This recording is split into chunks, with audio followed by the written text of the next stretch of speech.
لا الہ الا اللہ کہنا بھی صدقہ ہے، اللہ اکبر کہنا بھی صدقہ ہے۔ نبی کریم صلی اللہ تعالیٰ علیہ وسلم فرمانے لگے الحمدللہ کہنا بھی صدقہ ہے، نیکی کا حکم دینا بھی صدقہ ہے، برائی سے روکنا بھی، اور فرمایا اپنی مباشرت۔ آپ دیکھیے کس طرح صدقات میں لپیٹ کے محبوب نے کیا بات ارشاد فرمائی، صحیح مسلم میں سبحان اللہ کہنا بھی صدقہ، الحمدللہ کہنا بھی صدقہ، اللہ اکبر کہنا بھی صدقہ، لا الہ الا اللہ کہنا بھی صدقہ، نیکی کا حکم دینا بھی صدقہ، برائی سے منع کرنا بھی، اور خامد کا بیوی سے ملنا بھی صدقہ۔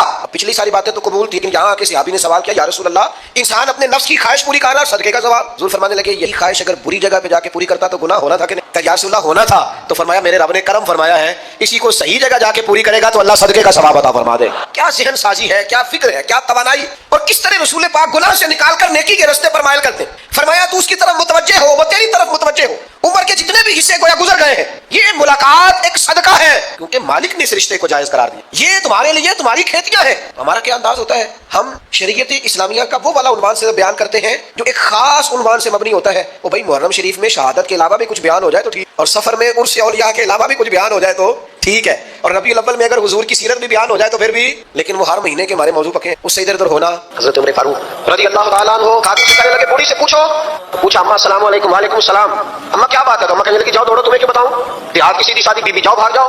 کہا نہیں اماں مہربانی کرو اندر تو آنے دو۔ بڑی منت کے بعد اماں مانی۔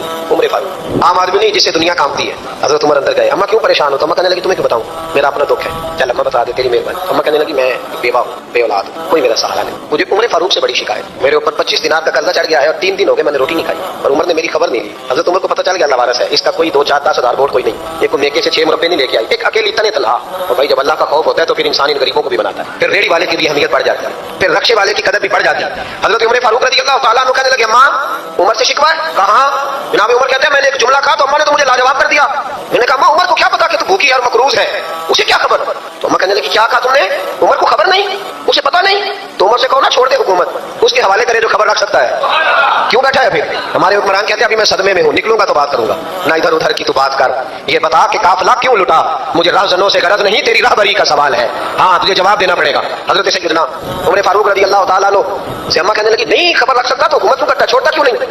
حضرت عمر کہتے ہیں میں کانپنے لگا، دوڑے گئے جناب عمر۔ میں نے کہا اس اماں کا 6000 ووٹ نہیں کہ اس کی قدر کی جائے، یہ اماں کوئی بہت آکسفورڈ یونیورسٹی کی ڈگری ہولڈر نہیں کہ اس کی بات مان لے کہ لوارث اور بیوہ بیوی۔ عمر دوڑے گئے، گھر سے اناج کا تھیلا کندھے پہ رکھا، 25 دینار بھی لیے، پکا پکایا کھانا بھی لیا۔ خادم کہنے لگا حضور مجھے دے دے میں اٹھا لیتا ہوں۔ تو حضرت عمر فرمانے لگے چل وعدہ کر قیامت کے دن بھی میرا بوجھ اٹھائے گا؟ کہنے لگا جی نہیں وہاں نہیں اٹھا سکتا۔ فرمایا پھر آج بھی نہ اٹھا، مجھے ہی اٹھانے دے، یہ میرا بوجھ ہے تو مجھے ہی۔ اماں کے سامنے 25 دینار بھی رکھے، پھر اماں کو حضرت فاروق اعظم نے 2 مہینے کا راشن بھی دیا، پھر پکا پکایا کھانا بھی دیا۔ معمولی آدمی کی بات نہیں کر رہا، 24 لاکھ مربع میل کا حکمران۔ حضرت عمر مدینے میں بیٹھ کے کبھی للکار دیں تو کیسر و کسریٰ کی ٹانگیں کانپیں۔ جناب عمر فاروق رضی اللہ کھانا کھلا کے اماں چارپائی پہ تھی تو عمر نیچے بیٹھ گئے، کہنے لگے اماں چل عمر کو معاف کر دے، چل چل جانے دے، کوئی حرج نہیں، بیچارے کو پتہ نہیں چلا۔ تو اماں کہنے لگی تو نے پھر عمر کا ذکر چھیڑ دیا، بیٹے میرے کھاؤ بڑے گہرے ہیں، میرے زخم بڑے سخت، کلیجہ پھٹے تو تجھے دکھاؤں کتنی تکلیف میں ہوں، میں تو پکا ہوا پھالوں، کسی وقت بھی دنیا سے چلی جاؤں گی، میں نے عمر کو معاف نہیں کرنا۔ جب میں قبر میں جاؤں گی نا، نبی کریم علیہ السلام آئیں گے تو میں عمر کی شکایت کروں گی، میں کہوں گی حضور اس سے پوچھئے یا رسول اللہ بیوہ اور بوڑھی کا خیال ہی نہیں کیا؟ تو آپ کے غلام کہتے ہیں میں نے عمر کو کبھی اتنا روتے نہیں دیکھا اتنا آج روئے۔ کہنے لگے اماں عمر کو میں جانتا ہوں وہ کمزور ہے، یہ شکایت نہ لگانا، وہ کمزور ہے، مقابلہ نہیں کر سکے گا، یہ شکایت نہ لگانا، چل معاف کر دے۔ تو اماں کہنے لگی اچھا تو مجھے کچھ اچھا لگتا ہے، جا تیری خاطر عمر کو معاف کیا، تو پیارا لگا ہے جا معاف کیا، تیری خاطر معاف کیا، تیری خاطر عمر کو معاف کیا۔ حضرت عمر فاروق کہنے لگے مجھے لکھ کے دو، کون اتنے جتن کرتا، کون؟ کسی سے کہنا جا اپنی اماں کو منا لے، تو کہتے ہیں نہیں میری غلطی کوئی نہیں تو بناؤ کس بات پہ، ہمیں تو 20 دلیلیں آتی ہیں، جا ابا کے پیر پکڑ لے۔ پتہ ہے نبی پاک علیہ السلام نے فرمایا جس کا باپ راضی ہوگا اسی کا اللہ راضی ہوگا، اور جس کا باپ ناراض ہوگا وہ سارا دن وظیفے پڑھے اس کا اللہ راضی۔ یہ ابو داؤد شریف کی حدیث ہے نا جی، بڑی مہربانی پیسے نہ لائیے گا آپ بات سنیں، وہ بھی میں سمیٹنے کی طرف آ رہا ہوں، ختم کر رہا ہوں، آپ میری بات پہ توجہ رکھیں۔ عزیز بھائی نبی کریم صلی اللہ تعالیٰ علیہ وسلم نے جو اپنے غلاموں کی تربیت کی تو حضرت عمر فاروق کہنے لگے لکھ کے دو، لکھ دو۔ تو اماں کہنے لگی آپ لکھے میں سائن کر دیتی ہوں، آپ لکھ دیں میں سائن کرتی ہوں۔ حضرت عمر نے لکھا فلاں بنت فلاں کو عمر سے شکایت تھی، پھر انہوں نے عمر کو معاف کر دیا۔ اماں سائن کرنے ہی لگی تھی کہ مولا علی شیر خدا آ گئے، حضرت عبداللہ ابن مسعود آ گئے، اوہو عمر یہاں بیٹھے ہوئے ہو، میں سارے مدینے میں تلاش کر رہا تھا، یہاں بیٹھے ہو، وہ کچھ لوگ ملنے آئے نکلو۔ اماں نے سنا کہ یہ عمر تھے تو اماں اٹھ کے کھڑی ہو، آج عمر تھے آپ عمر تھے؟ تو جناب عمر کہنے لگے اماں تو نے جو کہا ٹھیک کہا، لیکن اپنے وعدے پہ قائم رہ، یہ ذرا سائن کر دے۔ اماں نے سائن کیے تو حضرت عمر فاروق فرمانے لگے علی آ گئے ہو تو بطور گواہ تم بھی دستخط کرو، عبداللہ ابن مسعود تم بھی بطور گواہ جب سائن ہوئے تو جناب عمر نے رکا لپیٹا اور مولا علی شیر خدا سے فرمانے لگے علی یہ رکھ لو، مجھے لگتا ہے میں تم سے پہلے دنیا سے جاؤں گا، اور جب میں پردہ کر جاؤں گا تو یہ رکا میرے کفن میں رکھ دینا، اگر حضور علیہ السلام نے پوچھا نا میری امت کے ساتھ کیا سلوک کر کے آئے ہو تو رکا نکال کے کہوں گا یا رسول اللہ ایک بوڑھی ناراض تھی میں اسے بھی راضی کر کے آیا، حضور یہ میں راضی۔ بھائی جب تک ہم اللہ سے نہیں ڈرتے معاشرہ اصلاح پذیر نہیں ہو سکتا۔ حضرت عمر فاروق رضی اللہ تعالیٰ عنہ نا باہر والوں کا بھی بڑا سخت حساب کرتے تھے. بڑا ایک گورنر صاحب نے لباس بڑا شاندار پہننا شروع کر دیا تھا تو حضرت عمر نے اتروا کے نا تو انہیں ٹاٹ کا لباس پہنا کے تو اونٹ چرانے کی ڈیوٹی دے دی تھی. اتنا سخت احتساب کرتے تھے. کسائی کی دکان پر بھی 1-2 گھنٹے کھڑے ہوتے تھے. جو آدمی مسلسل 2 دن گوشت خریدتا تھا نا فرماتے تھے اس کا ٹیکس بڑھا دو, لوگوں کو دال نہیں مل رہی اور یہ روز گوشت کھاتا ہے. حضرت فاروق اعظم اس کو جزیہ کہا جاتا تھا یا کچھ اور معاملات ہوتے تو بڑھا دیتے تھے. مسلسل جو 2 دن آدمی گوشت کھاتا تھا فرماتے تھے مدینے میں غربت ہے, اگر یہ والا نظام تم کرو گے تو غریب لوگ کس کی طرف دیکھیں گے. لیکن اس سے زیادہ بڑھ کر جو ان کی زندگی کا معیار اور اسٹیٹس تھا وہ یہ تھا کہ اپنے گھر کا خاص خیال رکھتے, خاص توجہ کرتے. ملک شام سے اور ایران سے کچھ لوگ آپ کی خدمت میں آئے تو وہاں سے کچھ کنیزیں بھی آئیں. ان کے بادشاہ پیغام لے کے شاہ ایران کی کنیز کو ملکہ نے کہا کہ نا حضرت عمر کی زوجہ کو دیکھ کے آنا ذرا کس طرح کی. ہمارے ملک میں کیا کہتے ہیں خاتون اول, جی خاتون, باقی سارے دونوں میں خاتون اول. ذرا خاتون اول کو دیکھ کے آنا. تو وہ جب آئی نا گھر میں ملنے تو کہا کہ مجھے میری ملکہ نے کہا تھا کہ عمر کی زوجہ سے اہلیہ سے ملاقات کیا آنا. تو حضرت عمر کی اہلیہ نے نا ایک جوڑا کپڑوں کا دے دیا ملکہ کے لیے اور ایک خوشبو کی شیشی دے دی. اب جب وہ تحفے وہاں گئے تو اس ملکہ نے نا کچھ سونے کا سامان بھیجا, کچھ زیورات بھیجے, کچھ تحائف بھیجے. جب حضرت عمر کے گھر آئے نا وہ خادم لے کے آیا, اس نے کہا جی آپ کی اہلیہ نے تحفے بھیجے تھے. تو جواب میں شاہ ایران کی بیوی نے یہاں جس ملک کا وہ سفیر تھا انہوں نے بھی یہ بھیجے. حضرت عمر فاروق نا وہ تحفے لے کے گھر گئے تو جا کے کہنے لگے اپنی اہلیہ سے یہ تو کب سے تحفے تحائف بھیجنے لگ گئی ہے, یہ کب سے نظام شروع ہو گیا. تو کہ حضور تحفہ دینا لینا تو ٹھیک ہے, سنت ہے, محبت بڑھتی ہے, تو یہ کوئی کباہت نہیں, اور میں نے اپنی ذاتی استعمال کے لیے جو چیزیں رکھی تھی وہ میں نے دی ہیں. تو حضرت عمر فاروق رضی اللہ تعالیٰ عنہ فرمانے لگے ہم نے کسی ملک کے ساتھ اور اس کے بادشاہ کے ساتھ ذاتی تعلق نہیں بنانا. تعلق جو بھی بنے گا رسول اللہ کے دین کی برکت سے بنے گا. ذاتی رشتے نہیں ہم نے قائم کرنے. ذاتی آپ کے ملک کی جو ایئر لائن جس کا ہر سال خسارے کا ڈنڈورا پیٹا جاتا ہے نا, وہ ہمارے بادشاہ صاحب اور صدر صاحب اگر غیر ملکیوں کو گھوڑا کبھی بھیجنا ہو نا, گھوڑا تو پورا ایک جہاز گھوڑا لے کے تحفے میں جاتا ہے. پورا جہاز غریب قوم کا یہ سرمایہ, اور قوم بڑی بادشاہ ہے لائنوں میں لا کے ووٹ دیتی ہے. 2 کام ہمیشہ لائن میں لا کے کرنے, ایک بل لائن میں لا کے جمع کرانا ہے اور ایک ووٹ لائن میں لا کے, تاکہ پھر پورے 5 سال لائن میں ہی لگے رہیں. مرضی سے آپ ووٹ دینا پر جو بات درست ہے اس کو سنو. حضرت عمر فاروق رضی اللہ تعالیٰ عنہ نے اپنی اہلیہ سے پوچھا کتنے کا تھا وہ تیرا جوڑا اور خوشبو کی شیشی. 3 دینار کی. فرمایا یہ 3 دینار تیرے اور باقی جو تحفے آئے ہیں وہ تو خود کہہ, چونکہ اس نے تیرے نام بھیجے ہیں. تو کہہ کہ میں مال غنیمت میں دیتی ہوں, تو کہہ میں مسلمانوں کو کہہ. تو زوجہ ہنس پڑی, کہنے لگی میں نہ بھی کہوں تو مجھے کہنا تو پڑے گا ہی, کہنا تو میں نے ہے ہی, کیونکہ سامنے عمر فاروق ہے, لہذا پھر میں کہہ دیتی ہوں میں نے دیا خزانے کو. حضرت عمر نے جمع کرا لیا. یہ کیا بات ہے, میرے گھر والے جو مرضی کریں, ان کا معیار زندگی جس طرح کا مرضی ہو. اور حضرت عمر ایک جملہ کہا کرتے تھے, اللہ کرے کہ یہ باتیں اس دور حاضر میں ہماری سمجھ میں آئیں. حضرت عمر فاروق رضی اللہ تعالیٰ عنہ اپنے بچوں کو فرمایا کرتے تھے کہ بہت آدمی کو بھوک لگی ہو نا اور پھر اس کی پسند کا کھانا پکا ہو, جتنے شوق سے وہ اس کھانے کو دیکھتا ہے نا, فرمایا اس طرح پوری قوم اپنے بادشاہوں کے خاندان کو دیکھتی ہے. اس تیزی کے ساتھ دیکھتے ہیں کہ ان کے گھر میں کیا ہو رہا ہے, ان کا معیار زندگی کیا ہے, ان کا اسٹیٹس کیا ہے. سیدنا فاروق اعظم رضی اللہ تعالیٰ عنہ نے اپنے گھر کے اندر اپنے بچوں, آپ کے بچے دونوں کاروبار کے لیے مصر گئے تو وہاں کے گورنر صاحب نے لوگوں سے ایک بہت بڑا قافلہ گیا مدینے سے مصر تجارت کے لیے. جاتے ہیں نا آج بھی قافلے کئی ملکوں میں, تو یہ گئے تجارت کے لیے. تو حضرت عبداللہ ابن عمر, حضرت عبید اللہ ابن عمر, حضرت عمر کے دونوں بیٹے گئے. جناب عمر فاروق کے بچے جب وہاں پہنچے تو مصر کے گورنر نے نا لوگوں کو تعارف کرایا کہ یہ عمر فاروق کے بیٹے ہیں. یہ حضرت یہ چودھری کے بیٹے کو کون بتاتا ہے کہ تو چودھری کا بیٹا ہے؟ باہر والے بتاتے ہیں, گھر والے جی. اور سیٹھ صاحب کے بیٹے کو کون بتاتا ہے کہ تو سیٹھ صاحب کا بیٹا ہے؟ اور مالک کو کون بتاتا ہے کہ تو مالک کا بیٹا ہے اور یہ کرایہ دار ہے؟ یہ کون بتاتا ہے؟ یہ سوچ ہم دیتے ہیں بچوں کو. چودھری اور کمی کی سوچ, امیر اور غریب کی سوچ, مالک اور کرایہ دار کی سوچ, گھر کے مالک کی اور کام کرنے والے کی سوچ, یہ ہم دیتے ہیں. یاد رکھنا یہ ہم دیتے ہیں, یہ ہمارا مزاج ہے, یہ باہر سے نہیں آتا. تو کوئی شہزادہ ہے, تو سیٹھ ہے, تو نواب ہے, یہ سوچ باہر سے نہیں آتی. یہ اماں سوچ دیتی ہے, اماں, یہ ابا سوچ دیتا ہے. اور پھر جب تباہی اترتی ہے تو اس کے ذمہ دار بھی باہر والے نہیں ہوتے, گھر والے ہوتے ہیں. گھر والے ہمارے بچوں کی طبیعتوں پر زیادہ نقش باہر والوں کا نہیں ہوتا, گھر والوں کا ہوتا ہے. یاد رکھیے گا. حضرت عمر فاروق رضی اللہ, بچے ہیں, شہزادے ہیں, وہ کاروبار کرنے گئے اور وہاں لوگوں نے بتایا گورنر صاحب نے کہ یہ فاروق اعظم کے بچے امیر المومنین کے. لوگوں نے ان سے زیادہ مال خریدا, تجارت میں زیادہ نفع ہوا. ظاہر ہے کہ وہ آپ کے جو اللہ خیر کرے حکمران ہیں, ان کے کاروبار کتنے ملکوں میں ہیں, کس بنیاد پر ہے؟ وہ صرف اس بنیاد پر کہ وہ حکمران رہے, ان کے لیے آسان تھا بڑے لوگوں سے تعلقات بنانا. حضرت عمر فاروق رضی اللہ تعالیٰ عنہ کے بچے ڈھیروں مال کما کے جب واپس آئے نا تو حضرت عمر سے آ کے بچوں نے بطور محبت کہا جی اللہ نے بڑا ہی فضل کیا ہے, بڑا مال کمایا الحمدللہ, یہ دیکھیں کتنا نوازا ہے. تو حضرت عمر کہنے لگے سارے قافلے نے اتنا ہی کمایا, سارے قافلے نے اتنا ہی کمایا؟ تو حضور نہیں, سارے قافلے نے اتنا نہیں کمایا, سب کو اتنا نہیں ملا.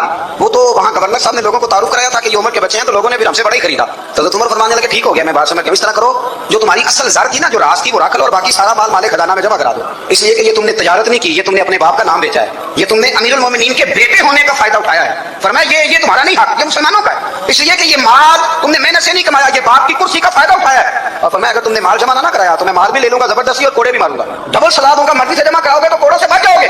بڑے بیٹے نے تو جمع کرا دیا تو چھوٹا تھوڑا پریشان ہوا. تو حضرت عبداللہ ابن عمر چھوٹے کا ماتھا چوم کے کہنے لگے بیٹے چپ کر کے جمع کرا, یہاں بھی فخر کر کے ہم عمر کے بیٹے ہیں اور قیامت میں بھی فخر کریں گے کہ ہم فاروق اعظم کے بیٹے ہیں. یہاں بھی ناز کریں گے اور وہاں بھی ناز کریں گے کہ عمر کے بچے ہیں. ہمارے باپ نے خود بھی حلال ہی کھایا ہے اور جب ہماری کمانے کی باری آئی ہے تو ہمیں حکم بھی حلال کھانے کا دیا. بھائی ہمارا مزاج نہیں. بچہ جب لے کے آتا ہے 2 لاکھ روپیہ تو کبھی پوچھا کہاں سے آیا ہے؟ جب وہ پہلے دن غلط دوستوں کے پاس جا کے بیٹھتا ہے تو کبھی نکالا کرتے اسے. یہ بہت سارے خمیازے ہمیں اس لیے بھگتنے پڑتے ہیں کہ ہم ابتدا میں سوراخ بند نہیں کرتے. جب اس میں شکاف پڑ جاتا ہے, سیلاب آتا ہے تو ہمیں ہوش آتی ہے. حضرت عمر نے اپنے گھر میں نگرانی رکھی, کڑی نگرانی. زیادہ نماز گھر میں پڑھتے تھے حضرت عمر, نفلی نمازیں زیادہ کیوں بلا. بھائی یاد رکھیں کہ آپ نے اگر سجدہ کرنا ہے تو بچہ لیٹ جائے گا, وہ اسے پتا کوئی نہیں سجدہ کیا ہے. لیکن جب گھر میں کبھی قرآن ابا جی کھول لینا, جب ابا جی کا موڈ بن جائے نا لیکچر دینے کا, وہ گھر میں شروع ہو جاتے ہیں, کہتے ہیں آپ لوگ نماز نہیں پڑھتے اس لیے میرے کاروبار میں برکت کوئی نہیں. تم سویرے قرآن پاک نہیں کھولتے تو میں تباہ ہو گیا. تو میاں آپ نے کب گھر میں قرآن پاک کھولا تھا؟ آپ نے کب نماز پڑھی؟ آپ نے کب گھر کے اندر اللہ رسول کا ذکر کیا تھا؟ آپ نے کب حدیث چھیڑی؟ آپ نے بھی تو گھر کے اندر جب بھی آپ آئے ہیں تو آپ نے وہی کچھ کیا جو دنیا دار کرتے ہیں. آپ بھی تو اپنا موبائل لے کے اللہ کونے میں بیٹھ رہے ہیں. آپ نے بھی تو کہا کہ اب تمہارے چینل ختم ہے, میری مرضی والا چلے گا.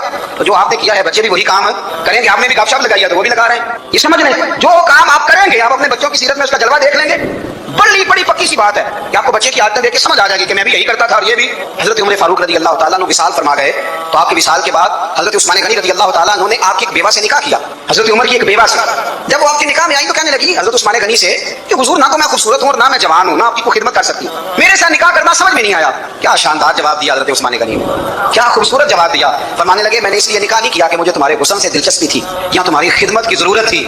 میں نے تو اس لیے نکاح کیا ہے کہ مجھے بتاؤ عمر فاروق گھر کے اندر اپنے رب کی عبادت کس طرح کرتے تھے, وہ قرآن پاک کس طرح پڑھتے تھے, وہ رویا کیسے کرتے تھے, استغفار کا طریقہ کیا, کس انداز میں وہ اپنے رب کو یاد کرتے تھے.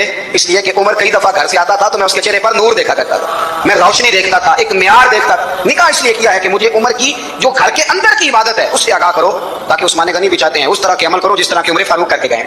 بھائی جب تک ہم اپنے گھر میں وہ توجہ نہیں دیں گے, وہ مزاج دیکھیں نا, ہمارے گھروں میں جب نقشہ پاس ہوتا ہے تو ٹی وی لان بھی اس میں ہوتا ہے, ڈرائنگ روم بھی ہوتا ہے, نماز کی جگہ بھی ہوتی ہے نقشے میں. صحابہ جب گھر بناتے تھے تو ایک مسجد بیت کا نقشہ پاس کرتے تھے, ذہن میں رکھتے تھے کہ یہ کونا نماز کے لیے, وہاں جوتے لے کے کوئی نہیں جائے گا, وہاں نماز پڑھی جاتی تھی, عورتیں وہاں اعتکاف کرتی. ٹی وی لان تو آ گیا ہے اور گھر کے اندر ٹی وی رکھنے کے لیے تو ایک کمرہ الگ سے بنا دیا گیا ہے, اور اب جو نئے نقشے پاس ہو رہے ہیں اس کے اندر گھروں کے اندر جگہ بنائی گئی ہے جہاں کمپیوٹر رکھے جائیں اور بچوں کے لیے وائرنگ ہوگی نیچے تاکہ انہیں کوئی مشکل درپیش نہ ہو. یہ ساری چیز ہم نے نہانے کے لیے گھروں کے اندر اتنے بڑے واش روم بنائے ہیں کہ لگتا یہ ہے کہ سوائے نہانے کے اور کام ہی نہیں کوئی گھر میں ہوگا. ہر چیز آ گئی, اور اللہ کرے کوئی تفسیر بھی ٹیبل پہ پڑی نظر آئے, کوئی حدیث کی کتاب بھی ٹیبل پہ پڑی نظر آئے. اللہ کرے کہ جس طرح ابا لطیفہ سن کے آتا ہے تو جب تک سنا نہ لے اسے ہضم نہیں ہوتا. اللہ کرے کہ وہ جمعے میں بیان سن کے جائے تو اس کا بھی دل کرے میں اپنے بچوں کو سناؤں. وہ نبی پاک کی کوئی حدیث کہیں سے سنے تو گھر جا کے سنائے. جب تک یہ معیار نہیں بنتا آپ کیسے توقع کرتے ہیں کہ گھر کے اندر اللہ کی رحمت نازل ہوگی؟ کہ آپ یہ کیسے توقع کرتے ہیں کہ گھر کے اندر وہ معیار اور وہ مزاج بنے گا؟ حضرت عمر فاروق نے ذاتی زندگی پر جو توجہ دی, گھر والوں کے معیار پر جو توجہ دی حضرت عمر فاروق رضی اللہ تعالیٰ عنہ نے, وہ بھی بڑی دیدنی ہے. حضرت ابو موسیٰ اشعری کو نا آپ نے وزیر خزانہ بنایا, وزیر خزانہ. تو حضرت ابو موسیٰ اشعری کہتے ہیں کہ حضرت عمر کو شیخ خزانے میں رہنے تو دیتے نہیں تھے. تو ایک دن میں صفائی کر رہا تھا اس کمرے کی جس میں خزانہ رہتا تھا. اب ہمارے ملک میں جو جاتا ہے وہ صفائی کر کے ہی جاتا ہے, اللہ خیر کرے.